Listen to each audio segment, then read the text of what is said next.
All right, you radio rebuilders of the United States, listen up. Now, you'll notice I have another radio. And I had mentioned to you I wasn't going to buy any more radios. Now, what I realized was if I don't have a project that I work on every day, I don't sleep well at night. And I just did some smaller projects and I slept good. See, when I have something to think about or work on, I'll lay in bed, I'll start thinking about it, I fall asleep. I can try other scenarios, they don't work. So here it is, a BC 314-D. Now, when you look at it, it looks like a BC 348, but this is an earlier model. And this one is not 24 volts, it's 12. It's made to be in like an army truck or something like that. And it's got a dynamotor in it. Now, let me tell you some of the differences.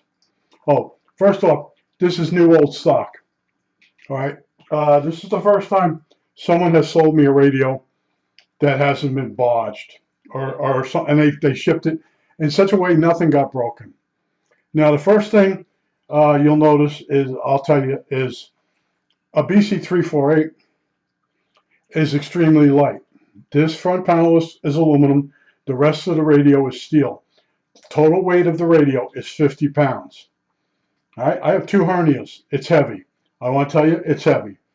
Now, why did I buy this radio besides having something to work on? Well, this model, the BC314, has the AM broadcast band on it. It also does long wave. It's got the front end I like. In this case, it's got two tubes in the front end in the RF amp. There's two RF tubes in the front end, and it's got a 4-section capacitor. That's the ultimate front end for really good sensitivity on an old radio, and that's why I bought it. Now, in the case of what did this cost? All right, now it was $198 and $100 for shipping. And as soon as I sent the guy the money, and he got the money, he decided to go on vacation. So it took an extra week to get it from him. All right, now the next thing is, what's really weird about this compared to a BC348? You get the AM broadcast band, but it doesn't have a regulator in the radio. The regulator would be in the power supply if it's used indoors in a cabin or whatever you want to use it. They do come with a built-in power supply. That would be a BC344. All right. There's also a BC312, which is the exact same thing as this, with the dynamotor, 12 volts, but it doesn't have the AM broadcast band. I wanted the AM broadcast band, so you're going to pay more money. Now over here, now you might be seeing part of the light, the clip for the light, but they give you the connector you need for the RF. It's a wacky, weird connector, and you'll see this connection. Go look online. You'll see what this connection looks like. Once you have this, you know how you can solder a pin or a press a spring-loaded connector on there. Now there's also another spring-loaded thing for the antenna right below it. So that's not going to be a problem. I thought that might be a problem. It isn't. Now over here, you got a multi-plug that you can control this radio remotely. Forget ever getting this matching plug. I sort of look, but you want to work on this radio and have it as a standalone radio. Now over here, you have those flap guys. It's probably the first time these has been opened, so they might not open. Yeah. In other words, there's a dust guard over each plug. Now the plugs, the headphones are 1/4-20 jack. Then there's one that's for a speaker, but it's undersized, and it needs a stereo type plug.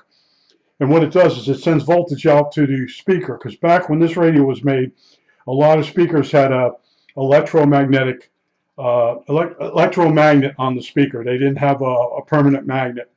But this thing is sort of to catch me out if you really want something that looks primitive, that has a really good circuitry in it.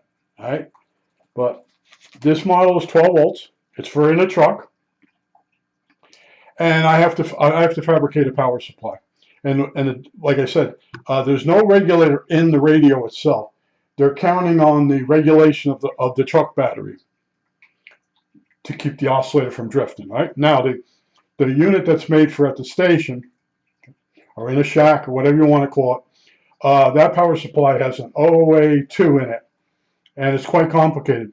Now, I can't make a power supply to replace the dynamotor because I don't know how big it is. All the information I got on this radio, there's no drawings of the plate for the dynamotor or the dimensions between the screws that hold it in or the bolts that hold it in. So you actually have to have it. So this put me on hold when the guy didn't send me this radio. $100. He should have sent it right away, but instead he decided to go on vacation. I always had trouble with eBay stuff. I don't want to go into that. I could go on a rant. I have other stuff still circling the globe out there that hasn't come. That's over a week. But these people have, they don't ship every day anymore. They ship like once a week or whatever. And I just want to, show you the radio. And this here is a lock. There's one in each corner. And when you undo these, then this radio will come out of the back cover. You pull it out just like the BC348, but the lock, the mechanisms. And this radio has that old radio smell to it. And the controls are wacky. If this even works anymore. Nope, doesn't seem to work. Oh, we're going to have fun with this radio. But it could be locked. I don't know. I have to read up on this thing. But supposedly, this is new old stock, this radio. That don't move either. All right, so we got a bunch of locks on, or everything's froze up. I wouldn't put it past the guy that sold to me. I never have really good luck with a radio. It's always been bodged. And this I paid a little bit more. But remember the Hellcrafters, where the guy it was bodged. Every capacitor in that radio was turned tight. It all turned out to be the capacitors were all bad, even in the IF cans. This is, like I said, a little bit at a time.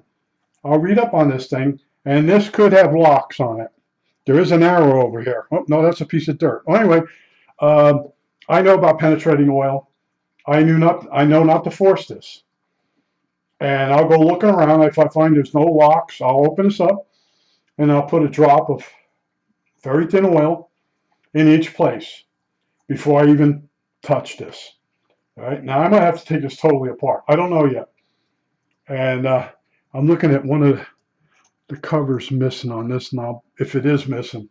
See, I don't have a good, every radio has a learning curve. And I told you, when you get to your third radio of the same kind, that's when you can look at it on eBay and say, that's been bodged, or that's not correct, or that don't belong on the radio. But this radio supposedly has sat, and nobody's touched it. And we'll see. I did this video just for somebody out there that might buy or want to buy a BC314.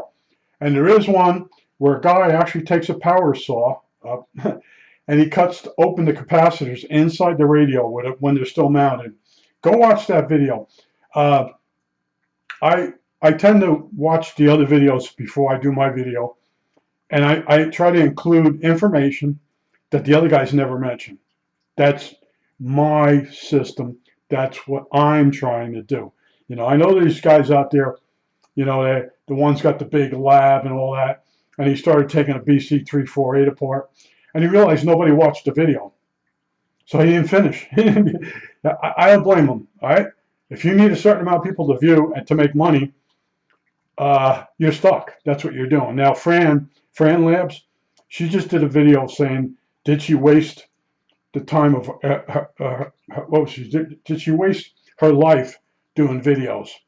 And I look back, I wasted my retirement money and my time building CNC machines, thinking people would appreciate it that I come up with. There were people that appreciated it, but not as many as you think there are. There are more people that want to troll you and play all kinds of little games with you. But I was watching hers and I'm like, I felt bad for her. But she's also at that age, he, whatever, is at that age where you do start thinking like that. Like, what am I alive for? Has my life been a waste of time? You know, when you're doing this stuff, it makes sense to you. It's only when you stop doing it because you're not happy, then you look back and you say, I should have been doing something else. But in my case, I have to have something to work on every day. Now, the first thing I'll do is I'll take the back cover off and I'll go in and look and see why these don't turn. See, the people that sell stuff on eBay, they're smarter than I'll ever be because I'm not sneaky like they are. You know, and I always get bad thumbs down whenever I pick on the vendors on eBay and ham radio guys. You know, they'll pass something around they know is froze up. And then they'll get big money because they know most people will get this radio and they'll start doing stuff and then they put it on the shelf somewhere and they never touch it. I work on everything I buy, I finish. Even that Hellcrafters fixing that gear, that amazed me when I finally said, you know, I can probably splint that gear. And then the more I thought about it and got it in position in a clamp in a vise, and it took the solder, and I'm like, it worked. Okay. Otherwise, I would have never got that radio finished. But it was 2 months, I believe, searching the internet trying to find a new gear to put in that radio, and that gear was inch gear, and everything now sold is metric. So I think that's it for now. Yeah, that's it. All right, that's it.